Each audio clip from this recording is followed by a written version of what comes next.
la majorité des entrepreneurs pensent qu'ils ne gagnent pas assez d'argent, pensent qu'ils plafonnent, pensent qu'ils ne décollent pas parce qu'ils ne travaillent pas assez ou parce qu'ils travaillent mal ou alors parce qu'ils ne sont pas assez formés ou encore même qu'ils n'ont pas la bonne stratégie ou qu'ils ne sont pas dans la bonne niche.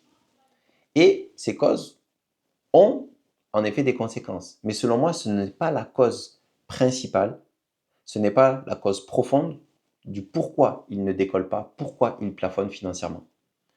Selon moi, ils travaillent assez, ils se forment assez, mais ils ont oublié un ingrédient central, l'ingrédient même de base, je dirais, de la réussite entrepreneuriale.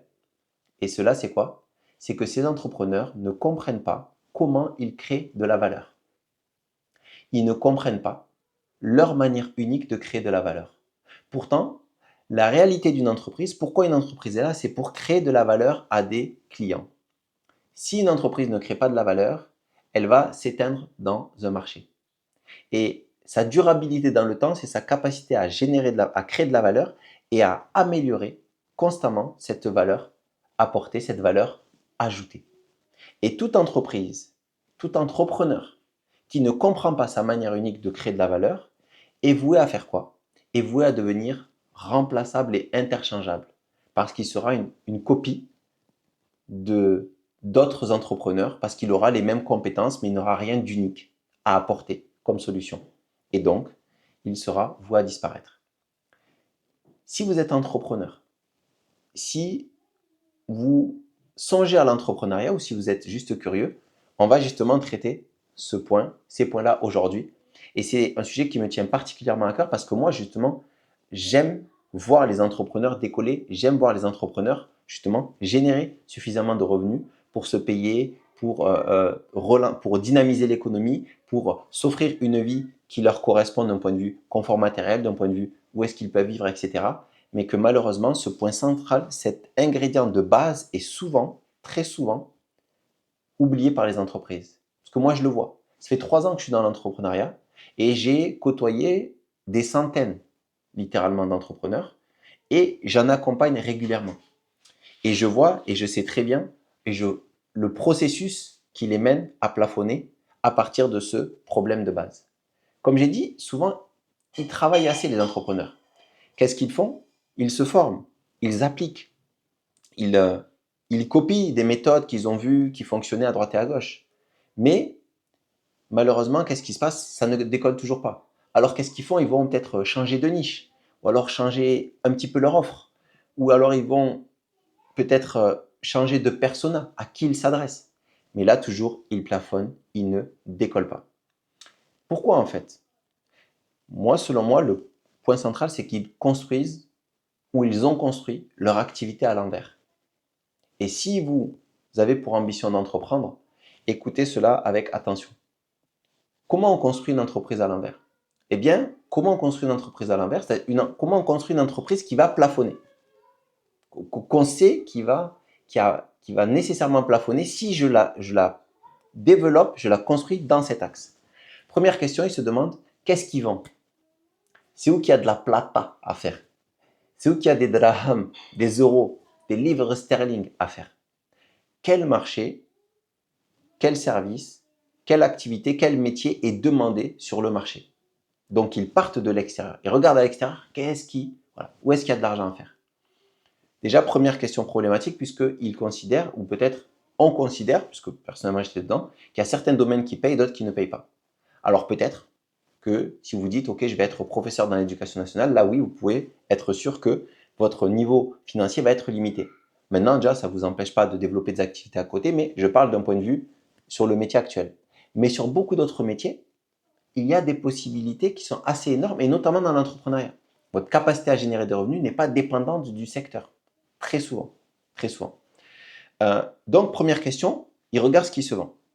Donc voilà, j'ai identifié que dans telle industrie, dans tel service, il y a du besoin. Qu'est-ce que je fais? Eh bien, je vais me former. Je vais aller développer les compétences pour rentrer, pour intégrer ce marché et moi aussi prendre une part du gâteau. Qu'est-ce qu'on fait? On se forme. Et se former est absolument OK. Donc, on développe des compétences, des connaissances dans une activité, voire même un certain niveau d'expertise.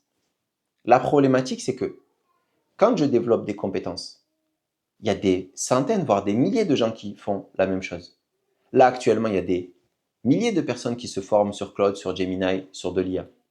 Il y a des milliers de personnes qui se forment sur le coaching dans la thérapie. Il y a des milliers de personnes qui développent une activité de formation, ou des centaines peut-être. Mais vous voyez bien, il y a des centaines, voire des milliers de personnes qui développent les mêmes compétences que moi. Sauf que, qu'est-ce qui se passe? C'est que ce n'est pas la compétence en elle-même qui crée de la valeur, puisque si vous avez la même compétence que les autres, vous n'avez rien de différent. Si vous n'avez rien de différent, vous êtes remplaçable. Donc, si vous entrez dans un marché juste avec les compétences apprises, eh bien, vous rentrez en concurrence directe avec tous ceux qui ont les mêmes compétences que vous. Et donc, vous rentrez dans ce qu'on appelle un océan rouge, c'est-à-dire un marché ultra concurrentiel, alors, je ne sais pas pourquoi c'est rouge, mais là, je vais le dire comme ça, c'est parce qu'il y a peut-être beaucoup de batailles, et donc, il y a du sang, quoi.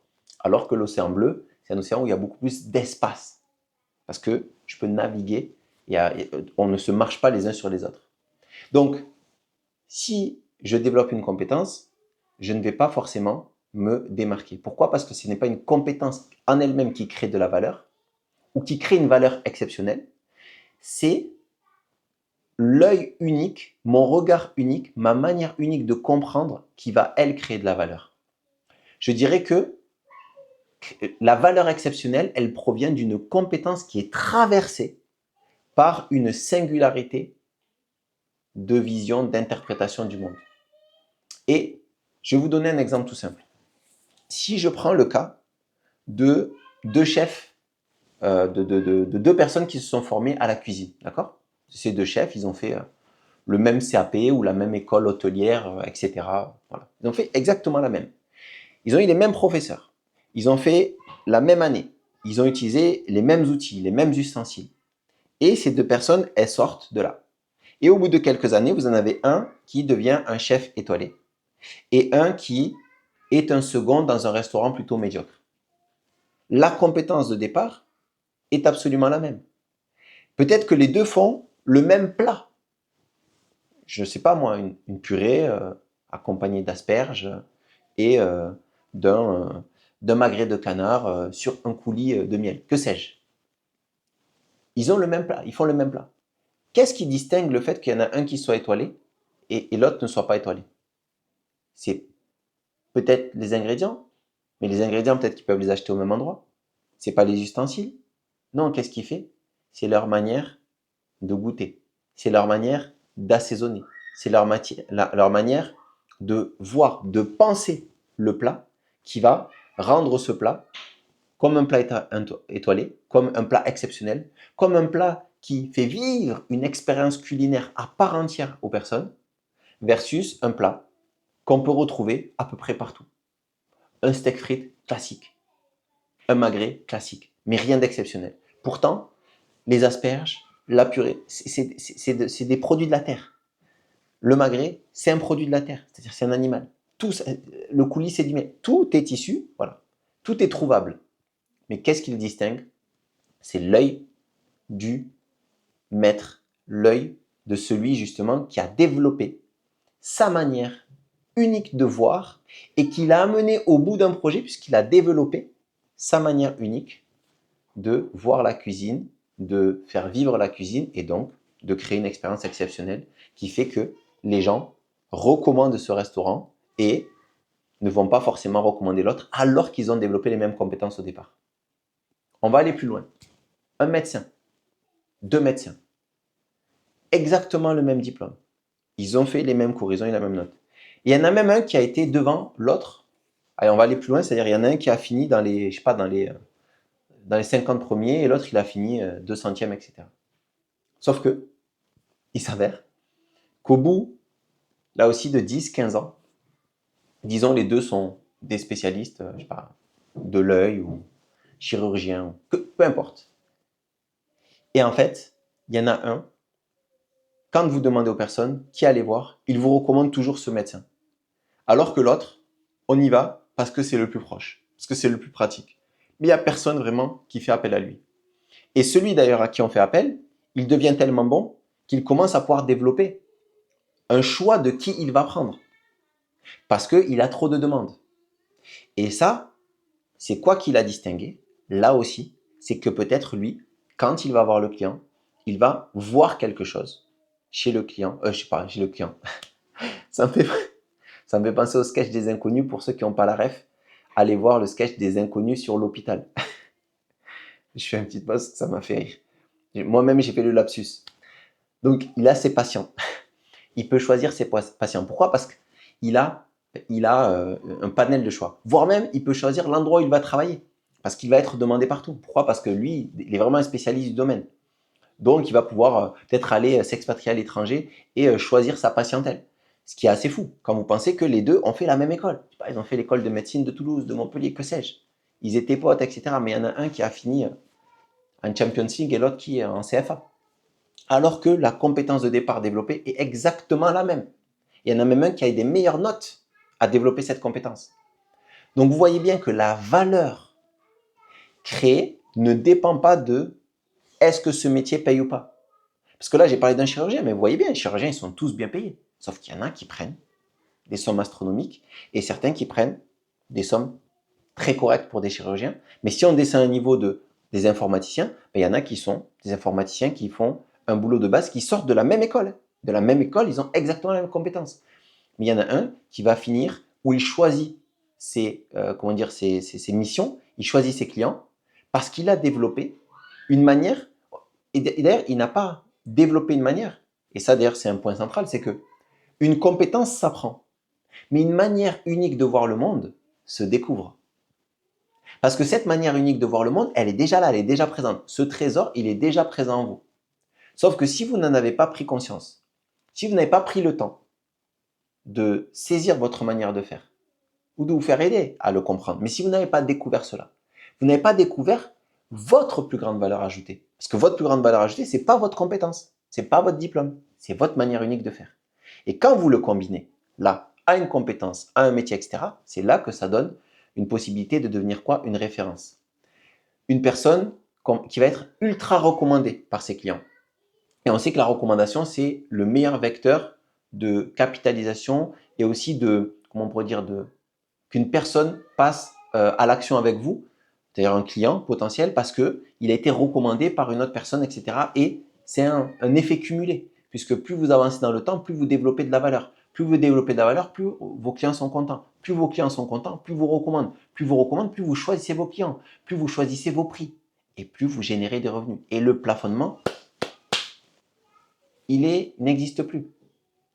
Le décollage, il a été fait depuis. Et on ne plafonne plus.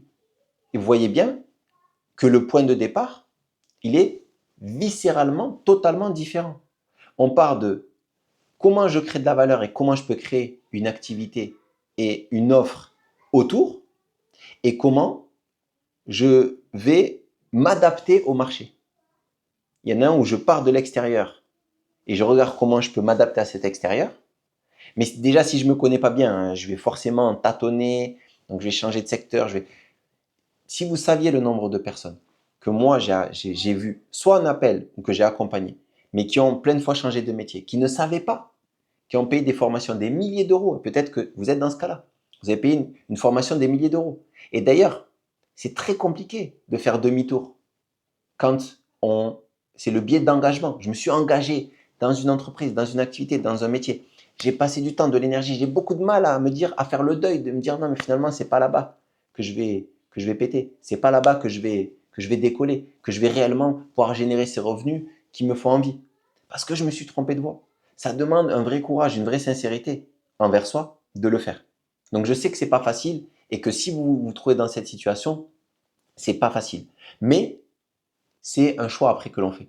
Est-ce que je comprends que je n'étais pas dans ma voie et je vais prendre le chemin, un step back pour aller plus loin, ou inversement? Moi, personnellement, je l'ai fait 2 fois dans ma vie. La première fois, je l'ai fait quand, dans mes études, je faisais des études dans le domaine de la gestion, j'ai vu que ça ne me plaisait pas, etc., que ce n'était pas aligné. Je me suis réorienté vers la logistique qui me plaisait beaucoup plus, même si ce n'était pas exactement ma voie, parce qu'on le verra après, j'ai pris encore une autre voie derrière, mais j'ai pris quelque chose sur lequel j'étais beaucoup plus aligné et j'ai reculé de 2 ans. C'est-à-dire j'avais un Master 1, je suis reparti en licence 3. Donc on pourrait dire j'ai perdu 2 ans. Mais en réalité, pas du tout. Parce que je suis allé dans une activité qui me plaisait beaucoup plus, qui était avec beaucoup plus de débouchés, etc. etc. Donc ça, c'était une première fois. Et la deuxième fois, c'est quand j'ai décidé de me dire, ben, l'ingénierie, c'est pas fait pour moi. J'ai découvert, et justement, j'ai fait ce travail-là de comprendre ma manière unique d'agir. Et à partir de là, j'ai créé une activité autour. C'est-à-dire qu'à partir de là, j'ai pris la formation qui allait justement allier à ma manière unique de faire, pouvoir apporter énormément de valeur à de potentiels clients. Et aujourd'hui, c'est comme ça que je construis mon activité. Je vais chercher les outils, les méthodes, les formations qui vont être au service de ma manière unique d'agir. Même s'il y a des choses qui sont super sympas ailleurs, ouais, mais c'est pas adapté pour moi, donc je les prends pas. Je me focus là où je crée de la valeur de manière unique et je développe mon activité autour. Et d'ailleurs, le fait de ne pas faire de formation et de ne pas, entre guillemets, gaspiller du temps et de l'énergie dans des formations inutiles qui ne vont pas me permettre de sublimer ma manière unique d'agir et, in fine, de devenir un potentiel standard, référence dans mon domaine ou, entre guillemets, ou à minima, être excellent et être ultra recommandé par mes clients, c'est souvent ce qui m'arrive avec mes clients. Il y en a plein qui pensent qu'il leur manque une formation. Ouais, si je fais cette formation. Ou alors qui pensent qu'il faut adapter leur stratégie. Alors qu'en réalité, quand on découvre, au début, ils cherchent des idées. Mais une fois qu'ils comprennent leur manière unique d'agir, ils découvrent leur manière de générer des idées. C'est totalement différent. Donc, ils ne cherchent plus l'offre qui... Non, ils partent d'eux-mêmes et ils développent l'offre. Et ils développent le programme. Et ils font le bon choix de formation. Ça change complètement la donne. Des clients qui... Là, je pense à 2 clients, justement. Un qui devait faire une formation. Il était dans le domaine comment dire, du bien-être. Et dans cela, il se disait qu'il allait démarrer une formation pour ajuster son activité avec une approche un peu plus thérapeutique où il allait en plus discuter avec les clients. Alors que quand on découvre sa manière unique de voir, de faire et d'exceller, on remarque que lui, justement, c'est très intuitif, instinctif, et c'est au contraire quand il va être dans le toucher, dans le contact avec les gens, qu'il va pouvoir leur permettre de libérer notamment des choses, des poids émotionnels. Donc, il allait faire une formation qui allait l'handicaper dans sa manière unique d'exceller. Donc, qui allait faire qu'il n'allait pas être recommandé parce qu'il n'allait pas exceller, et il allait être en concurrence avec tous ceux qui faisaient la même formation, alors qu'en découvrant sa manière unique d'agir, eh bien, on a repatché, reshapé son offre pour justement la rendre autour de cette valeur unique, et il s'est économisé du temps, de l'énergie, et il a appuyé sur ses forces plutôt que aller remplir ses faiblesses dans des voies où de toute façon il allait être médiocre. Ça, c'est un exemple. Il a économisé, je ne sais plus c'était quoi la formation, mais c'était 2 000 à 3 000 euros. Une autre qui allait faire une formation qui n'était pas du tout adaptée à comment elle fonctionnait. Elle pensait qu'elle avait absolument besoin de cette formation, d'accord, pour développer une offre de service complète. Alors qu'en réalité, quand on a regardé son offre de service, elle n'était juste pas ajustée à comment elle avait sa manière unique de faire. Et donc, elle allait là aussi s'handicaper parce que quand vous vous formez à quelque chose qui n'est pas adapté pour vous, c'est certes une compétence que vous allez peut-être pouvoir mettre sur un tunnel de vente ou sur un CV, mais en fait, c'est une compétence qui vous handicape. D'accord? C'est comme si vous étiez un super bon, je sais pas, droitier au tennis et que vous rajoutez un poids au bras. Parce que vous vous êtes dit, ouais, mais moi j'ai vu quelqu'un, quand il a mis ce poids au bras, il a amélioré ses performances. Ouais, peut-être lui. Et il avait ses raisons. Et il avait sa manière unique de faire. Mais vous, c'est pas du tout adapté. Donc, quand je comprends ma manière unique de faire, c'est là que j'arrive à redimensionner mon activité autour de ma valeur unique. Et du coup, je n'ai plus à chercher à me différencier, je deviens la différence. Vous voyez un petit peu j'allais dire la différence, j'allais me répéter. Mais je pense que vous comprenez le principe. Partir de sa valeur unique et se former, développer, apprendre des compétences qui vont nourrir, sublimer cette manière unique de faire et construire une activité autour de ça et pas autour d'une seule compétence. Parce que la compétence, comme je dis, elle est remplaçable. L'IA, la PNL, tout ça, vous pouvez vous former et avoir les mêmes informations que les autres. Mais votre manière unique d'appréhender, c'est ça qui va vous démarquer. Donc la question avec laquelle j'aimerais vous laisser, c'est justement, et je vais vous laisser en commentaire 5 questions à vous poser en tant qu'entrepreneur ou en tant que futur entrepreneur sur justement, est-ce que vous avez identifié ou pas votre manière unique de faire, même si ce n'est pas avec des mots exacts, mais vous avez quand même une idée claire, sans aucun doute, de là où vous avez une manière unique d'apporter. Et la manière unique de faire, je la différencie de votre histoire personnelle, parce que votre histoire personnelle, ça on le sait, on a tous notre histoire. Non, moi je vous parle de ce que vous apportez dans le faire, pas dans votre histoire de vie, dans faire la tâche, faire cette activité. Est-ce que vous avez vraiment identifié là où vous avez une valeur unique? Parce que votre histoire, ça va plutôt traiter de ce qu'on appelle le personal branding. Donc là, oui, ça va dépendre de votre histoire à vous, de vos valeurs à vous. Mais là, je vous parle dans le faire, la valeur ajoutée que vous avez, que vous apportez avec vos clients. Si ça, vous l'avez compris, vous l'avez identifié, vous avez construit votre activité autour, eh bien alors, continuez, foncez. Si maintenant ce n'est pas le cas, ce n'est pas un drame. Mais comme je l'ai dit, une entreprise qui est pérenne dans le temps, et je vous invite à vous référer notamment au livre Le Personal MBA. Je ne sais plus comment il s'appelle l'auteur, j'ai perdu son nom. Le Personal MBA, c'est un livre rouge avec une écriture jaune. Et le chapitre, il appelle la Bible du business. C'est un peu fort en café, mais c'est du marketing pour le coup. Mais réellement, de tous les livres en entrepreneuriat que j'ai vus, pour moi, il est le plus complet. Il reprend toutes les étapes de comment une entreprise se crée et va fonctionner sur les différents pans qu'une entreprise. Et il reprend vraiment la définition basique, c'est quoi une entreprise et tout. Et le point de départ, la réalité d'être une entreprise, c'est créer de la valeur. Et il le dit, c'est dans le chapitre 1, c'est la création de valeur. C'est vraiment le chapitre 1, parce que c'est le point central. Une entreprise qui est pérenne dans le temps, les meilleures entreprises, ce sont celles qui créent le plus de valeur et qui savent faire savoir qu'ils ont cette valeur à apporter. Mais le point de départ, c'est créer de la valeur, avant même de faire savoir.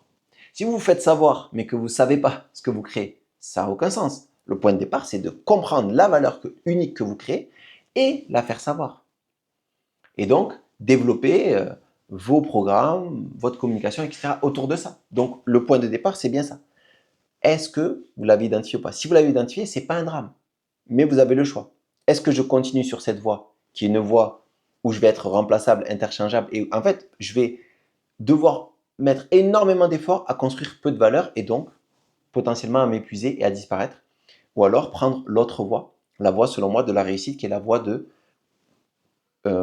constituer et vraiment axer, développer, structurer mon activité, mon entreprise autour de là où j'apporte le plus de valeur. Ok? Et ça, une fois que vous faites ce choix, si le choix est d'aller vers ça, eh bien c'est d'abord d'identifier, d'introspecter. Où est-ce que je crée le plus de valeur? Quand est-ce que je prends le plus de plaisir? Quand est-ce que c'est très fluide pour moi, très facile pour moi d'apporter, de répondre aux problématiques de mes clients? Qu'est-ce que je vois que je pense les autres ne voient pas facilement? Qu'est-ce que je fais que je pense que les autres ne font pas facilement? Qu'est-ce que les autres me renvoient? Qu'est-ce qu'ils me disent que je fais bien? Qu'est-ce qu'on me répète continuellement sur ma façon de faire et d'agir? Car on a tous une valeur unique à apporter. Le tout est de la comprendre. On fait de l'introspection ou alors on trouve quelqu'un qui peut nous aider à le faire. Bien entendu, moi, je le fais. Et je le dis souvent, moi, je ne cherche pas à vendre, je cherche plutôt à faire savoir. Je fais savoir que je peux faire ça et je peux accompagner les personnes. Les personnes qui veulent le faire, vous pouvez me contacter sur Instagram et je me ferai un plaisir d'abord déjà de discuter avec vous et de voir si réellement vous avez besoin de moi. Parce que parfois, des fois, je fais un seul appel à la personne, un appel qui est offert, bien entendu, et la personne, elle trouve des réponses et ensuite elle vote toute seule. Et c'est très bien parce que ça veut dire qu'elle n'avait pas besoin de moi. Maintenant, si la personne a besoin de moi, je me fais un plaisir de l'accompagner parce que je pense que c'est la valeur que je peux leur apporter, c'est découvrir cette manière unique d'agir et de construire une activité autour. Et donc, introspectez, posez-vous les questions, essayez d'être sincère envers vous-même parce que cette sincérité envers vous-même, cette capacité de remettre en question un chemin que j'ai pris mais qui n'est pas le plus optimal, c'est peut-être ça qui va vous faire justement trouver la bonne trajectoire. Parce que je l'ai dit et je le répète, la compétence ne fera pas de vous un entrepreneur à succès. On peut tous acheter la même voiture, d'accord? On peut tous acheter la même formation. On peut tous acheter le même outil. Maintenant, ce qui va changer, c'est notre manière de conduire cette voiture, de manier cet outil. Et la manière de prendre les trajectoires, là, elle est unique. Et c'est sur ça qu'il y a de la valeur. Donc, comprendre sa manière unique de prendre les trajectoires, de manier les choses, c'est le meilleur moyen de choisir la bonne voiture, le bon outil, la bonne méthode, de capitaliser là-dessus, de structurer autour et de devenir un entrepreneur à succès qui apporte énormément de valeur à ses clients et qui, par voie de conséquence, génère de beaux revenus.